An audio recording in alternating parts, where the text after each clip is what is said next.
ನಮಸ್ಕಾರ ಸ್ನೇಹಿತರೆ, ಸ್ನೇಹ ಲೋಕಕ್ಕೆ ಚಾನಲ್ಗೆ ನಿಮ್ಮೆಲ್ರಿಗೂ ಸ್ವಾಗತ. ಸ್ನೇಹಿತರೆ, ಇನ್ನೇನು ವರಮಹಾಲಕ್ಷ್ಮಿ ಹಬ್ಬ ಬರುತ್ತಿದೆ. ಈ ವರಮಹಾಲಕ್ಷ್ಮಿ ವ್ರತವನ್ನು ಆಚರಿಸುವವರು ಲಕ್ಷ್ಮೀ ದೇವಿಗೆ ಹೊಸ ಸೀರೆಯನ್ನು ತರುತ್ತಾರೆ. ಹೊಸ ಸೀರೆಯನ್ನು ಮನೆಗೆ ತಂದು ಅದನ್ನು ಲಕ್ಷ್ಮಿಯ ಕಳಸಕ್ಕೆ ಉಡಿಸಿ ಲಕ್ಷ್ಮೀ ದೇವಿಗೆ ಅರ್ಪಿಸಿ ವರಮಹಾಲಕ್ಷ್ಮಿ ವ್ರತವನ್ನು ಆಚರಿಸುತ್ತಾರೆ. ಈ ವರಮಹಾಲಕ್ಷ್ಮಿ ಹಬ್ಬ ಬರುತ್ತಿದೆ ಎಂದರೆ ಹೆಣ್ಣು ಮಕ್ಕಳಿಗೆ ತುಂಬ ಸಂತೋಷ, ಸಡಗರ ಇರುತ್ತದೆ. ಮನೆಯೆಲ್ಲ ಸ್ವಚ್ಛ ಮಾಡಿ ಮಡಿಯಿಂದ ಈ ಒಂದು ಹಬ್ಬವನ್ನು ಆಚರಿಸುತ್ತಾರೆ. ಅದೇ ರೀತಿಯಾಗಿ ಮಹಾಲಕ್ಷ್ಮಿಗೆ ಸೀರೆಯನ್ನು ಉಡಿಸುವಾಗ ಮತ್ತು ಸೀರೆಯನ್ನು ತರುವಾಗ ಒಂದಷ್ಟು ನಿಯಮಗಳನ್ನು ನಾವು ಪಾಲಿಸಲೇಬೇಕು. ಸೀರೆಯನ್ನು ತರುವಾಗ ಯಾವ ನಿಯಮಗಳನ್ನು ಪಾಲಿಸಬೇಕು, ಲಕ್ಷ್ಮಿಗೆ ಯಾವ ಬಣ್ಣದ ಸೀರೆ ಪ್ರಿಯವಾದದ್ದು, ಹಾಗೆ ಈ ಬಣ್ಣದ ಸೀರೆಯನ್ನು ಲಕ್ಷ್ಮಿಗೆ ಅರ್ಪಿಸಿದರೆ ನಿಮ್ಮ ಎಲ್ಲ ಹಣಕಾಸಿನ ಸಮಸ್ಯೆಗಳು ದೂರವಾಗಿ ಅಷ್ಟ ಐಶ್ವರ್ಯ ಪ್ರಾಪ್ತಿಯಾಗುತ್ತದೆ. ಹಾಗಾದರೆ ಯಾವ ಬಣ್ಣದ ಸೀರೆಯನ್ನು ಲಕ್ಷ್ಮೀ ದೇವಿಗೆ ಅರ್ಪಿಸಬೇಕು, ಜೊತೆಗೆ ಯಾವ ತಪ್ಪುಗಳನ್ನು ಮಾಡಬಾರದು, ಈ ಎಲ್ಲ ಮಾಹಿತಿಯನ್ನು ಇವತ್ತಿನ ಈ ವಿಡಿಯೋದಲ್ಲಿ ತಿಳಿಯೋಣ ಸ್ನೇಹಿತರೆ. ಅದಕ್ಕಿಂತ ಮುಂಚೆ ನೀವಿನ್ನೂ ನನ್ನ ಚಾನಲ್ನ ಸಬ್ಸ್ಕ್ರೈಬ್ ಮಾಡ್ಕೊಂಡಿಲ್ಲ ಅಂದರೆ ದಯವಿಟ್ಟು ಸಬ್ಸ್ಕ್ರೈಬ್ ಮಾಡ್ಕೊಳ್ಳಿ, ತಪ್ಪದೆ ಬೆಲ್ಲೈಕನನ್ನು ಕೂಡ ಕ್ಲಿಕ್ ಮಾಡಿ. ಸ್ನೇಹಿತರೆ, ಲಕ್ಷ್ಮಿಗೆ ಸೀರೆಯನ್ನು ತರುವಾಗ ತುಂಬ ಮಡಿಯಿಂದ ತರಬೇಕು. ಪೀರಿಯಡ್ ಸಮಸ್ಯೆ ಏನಾದರೂ ಇದ್ದರೆ ಅಂತಹ ಸಮಯದಲ್ಲಿ ಲಕ್ಷ್ಮಿಗೆ ಸೀರೆಯನ್ನು ತರಲು ಹೋಗಬೇಡಿ. ನಿಮ್ಮ ಎಲ್ಲ ಸಮಸ್ಯೆಗಳು ದೂರವಾಗಿ ಪೀರಿಯಡ್ ಸಮಸ್ಯೆ ಎಲ್ಲ ಆ ದಿನಗಳು ಮುಗಿದ ನಂತರ ತಲೆಗೆ ಎಣ್ಣೆ ಸ್ನಾನವನ್ನು ಮಾಡಿಕೊಂಡು ನಂತರ ಸೀರೆಯನ್ನು ತರಲು ಹೋಗಬೇಕು. ಈ ವ್ರತವನ್ನು ಆಚರಿಸುವವರು ಎಲ್ಲರೂ ವರಮಹಾಲಕ್ಷ್ಮಿ ಹಬ್ಬಕ್ಕೆ ಮನೆಯನ್ನು ಸ್ವಚ್ಛ ಮಾಡುತ್ತಾರೆ. ನೀವು ಮನೆಯನ್ನು ಸ್ವಚ್ಛ ಮಾಡಿದ ನಂತರವೇ ಸೀರೆಯನ್ನು ಮನೆಗೆ ತರಬೇಕು.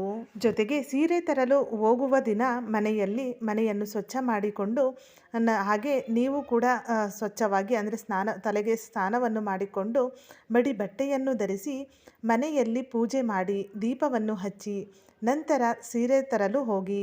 ಜೊತೆಗೆ ನೀವು ಯಾವ ದಿನ ಸೀರೆಯನ್ನು ಮನೆಗೆ ತರುತ್ತೀರೋ ಆ ದಿನದಂದು ಮನೆಯಲ್ಲಿ ನಾನ್ ವೆಜ್ಜನ್ನು ಮಾಡಿರಬಾರದು. ಹಾಗೆ ನೀವು ಕೂಡ ನಾನ್ ವೆಜ್ಜನ್ನು ತಿಂದಿರಬಾರದು. ಹಾಗೆ ನೀವು ಸೀರೆಯನ್ನು ತರಲು ಅಂಗಡಿಗೆ ಹೋದಾಗ ಅಂಗಡಿಯಲ್ಲಿ ನೀವು ಏನು ಮಿರರ್ ಕಾಣಿಸುತ್ತೆ ಆ ಮಿರರ್ ಮುಂದೆ ಆ ಸೀರೆಯನ್ನು ತೆಗೆದುಕೊಂಡು ಹೆಗಲ ಮೇಲೆ ಹಾಕಿಕೊಂಡು ಹೇಗೆ ಕಾಣಿಸುತ್ತೆ ಅಂತ ಸಾಮಾನ್ಯವಾಗಿ ನಾವು ಟೆಸ್ಟ್ ಮಾಡ್ತೀವಿ. ನೀವು ದೇವರಿಗೆ ಉಡಿಸಲು ಸೀರೆಯನ್ನು ತರುವಾಗ ಈ ಥರ ಹೆಗಲ ಮೇಲೆ ಹಾಕಿಕೊಂಡು ನೋಡಬಾರದು. ಏಕೆಂದರೆ ಮಡಿಯಿಂದನೇ ನೀವು ಆ ಸೀರೆಯನ್ನು ತರಬೇಕು. ಆ ಸೀರೆಯನ್ನು ನಿಮ್ಮ ಹೆಗಲ ಮೇಲೆ ಹಾಕಿಕೊಂಡು ಅದನ್ನು ಮೈಲಿಗೆ ಮಾಡಬಾರದು. ಮಡಿಯಿಂದ ತಂದು ಲಕ್ಷ್ಮೀ ದೇವಿಗೆ ಅರ್ಪಿಸಬೇಕು. ಜೊತೆಗೆ ಮನೆಗೆ ತಂದ ನಂತರ ನಿಮ್ಮ ಮನೆಯಲ್ಲಿ ಚಿಕ್ಕ ಚಿಕ್ಕ ಮಕ್ಕಳಿರ್ತಾರೆ, ಅವರು ಕೂಡ ಆ ಸೀರೆಯನ್ನು ಹೇಗೆ ಕಾಣಿಸುತ್ತೆ ಅಂತ ಹುಡ್ಕೊಂಡು ನೋಡೋದೇ ಆಗಿರ್ಬೋದು. ಆ ಥರ ತಪ್ಪನ್ನು ಮಾಡಬಾರ್ದು.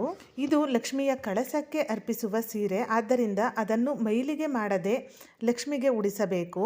ಹಾಗೆ ನೀವು ಸೀರೆಯನ್ನು ಹೊಸದಾಗಿ ತಂದ ನಂತರ ಅದಕ್ಕೆ ಕುಚ್ಚಾಕ್ಸೋದೇ ಆಗಿರ್ಬೋದು, ಇಲ್ಲ ಬ್ಲೌಸನ್ನು ಕಟ್ ಮಾಡಿಸೋದೇ ಆಗಿರ್ಬೋದು, ಕತ್ರಿಯನ್ನು ಹಾಕೋದಾಗಿರ್ಬೋದು ಸೀರೆಗೆ, ಹಾಗೆ ಬ್ಲೌಸಿಗೆ ಡಿಸೈನ್ ಮಾಡಿಸೋದಕ್ಕೆ ಬ್ಲೌಸನ್ನು ಕಟ್ ಮಾಡೋದಾಗಿರ್ಬೋದು, ಸೀರೆಗೆ ಕೂಡ ಡಿಸೈನ್ ಮಾಡಿಸೋದಾಗಿರ್ಬೋದು, ಯಾವುದನ್ನು ಮಾಡಬಾರ್ದು. ನೀವು ಯಾವ ರೀತಿ ನೀವು ಅಂಗಡಿಯಿಂದ ಹೊಸ ಸೀರೆಯನ್ನು ತಂದಿರ್ತೀರೋ ಅದಕ್ಕೆ ಸ್ವಲ್ಪ ನೀರನ್ನು ಅಥವಾ ಗೋಮೂತ್ರವನ್ನು ಸ್ವಲ್ಪ ಸಿಂಪಡಿಸಿ ಅದನ್ನು ಮಡಿಯಿಂದ ಕಳಸಕ್ಕೆ ಲಕ್ಷ್ಮೀ ದೇವಿಗೆ ಅರ್ಪಿಸಬೇಕು.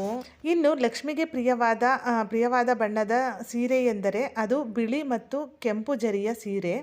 ಆದಷ್ಟು ಲಕ್ಷ್ಮಿಗೆ ಬಿಳಿ ಮತ್ತು ಕೆಂಪು ಸೀರೆಯನ್ನು ಉಡಿಸಿ, ಇದರಿಂದ ಲಕ್ಷ್ಮಿ ಸಂತೃಪ್ತಳಾಗುತ್ತಾಳೆ ಎಂಬ ನಂಬಿಕೆ ಇದೆ.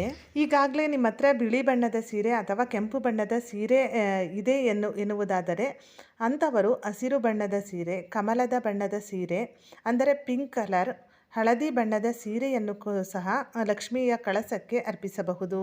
ಬಿಳಿ ಬಣ್ಣದ ಸೀರೆಯನ್ನು ಲಕ್ಷ್ಮೀ ದೇವಿಗೆ ಅಂದರೆ ಲಕ್ಷ್ಮಿಯ ಕಳಸಕ್ಕೆ ಉಡಿಸುವುದರಿಂದ ಹಣಕಾಸಿನ ತೊಂದರೆಗಳು ನಿವಾರಣೆಯಾಗುತ್ತದೆ ಎಂಬ ನಂಬಿಕೆ ಕೂಡ ಇದೆ.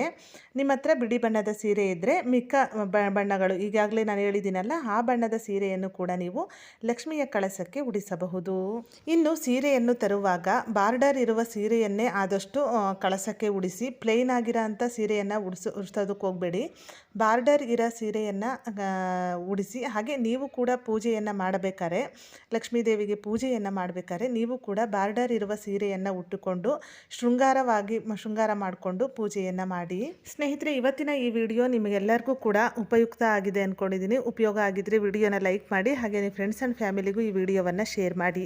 ಇದೇ ಥರದ ಮತ್ತಷ್ಟು ಮಾಹಿತಿಗಾಗಿ ಸ್ನೇಹ ಲೋಕ KK ಚಾನಲ್ನ ಸಬ್ಸ್ಕ್ರೈಬ್ ಮಾಡಿಕೊಂಡು ಸಪೋರ್ಟ್ ಮಾಡಿ. ಕೊನೆ ತನಕ ವಿಡಿಯೋ ನೋಡಿದ ಎಲ್ಲರಿಗೂ ಧನ್ಯವಾದಗಳು. ಸರ್ವೇ ಜನ ಸುಖಿನೋ ಭವಂತು.